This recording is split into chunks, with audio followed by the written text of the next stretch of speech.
He let his mouth run loose and it cost him his life. Once upon a time, in a quiet Hausa village, lived a lazy hunter named Dabo. He rarely hunted, preferring shade to sweat. One day he wandered into the forest, not to hunt, but to escape work. Dabo kicked a skull lying beneath a tree. To his shock, it spoke. "Why do you disturb my rest?" Dabo stumbled back, his heart racing. A talking skull! This was no ordinary day in the forest. Dabo asked the skull how it could speak. The skull replied, "My tongue brought me here." Frightened but intrigued, Dabo rushed home, excitement replacing his usual laziness. He had to tell someone. This would make him famous. Ignoring all advice, Dabo ran to the palace. He burst in before the king's court and declared, "A skull in the forest speaks." The king leaned forward, skeptical but amused. "Prove it," he said, "or face death." The king ordered his guards to follow Dabo. "If you lie, you die," the king warned. Dabo led the guards into the thick forest, trembling but eager. He was sure the skull would speak again. Dabo and the king's guards reached the tree where the skull lay. "There, speak now!" Dabo cried, pointing at the bone-white remains. The forest held its breath. The skull was silent. Dabo begged the skull to speak. "Say something, please!" But the skull said nothing. One guard kicked it. Still no sound. Dabo began to sweat. The guards began to frown. Furious, the guards dragged Dabo back to the king. "You have lied," they said. "You waste His Majesty's time."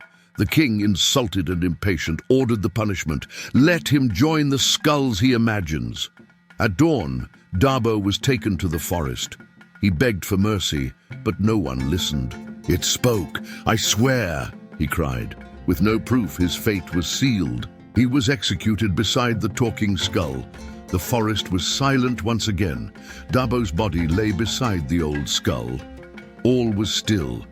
Birds flew above, and leaves rustled in the wind. Justice, cruel or fair, had been served. As the guards left, the skull turned slowly. Its empty eyes faced the hunter's body. "Did I not tell you?" it whispered coldly. "It was my tongue that brought me here. Now it has brought you too."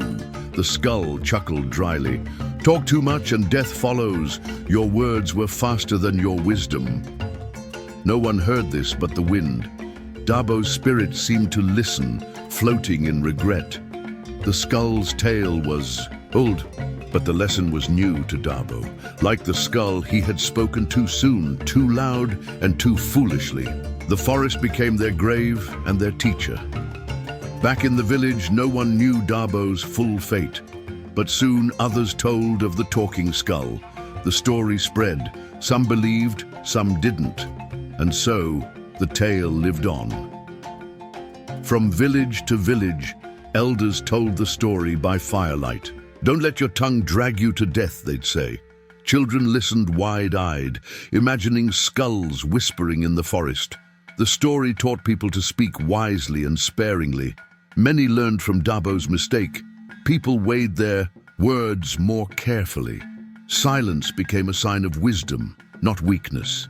The skull's message was working, a reminder that not all tales need to be shouted. Some, like warnings, are best whispered. So ends the tale of the talking skull and the lazy hunter. Yet every time someone talks without thought, the story begins again.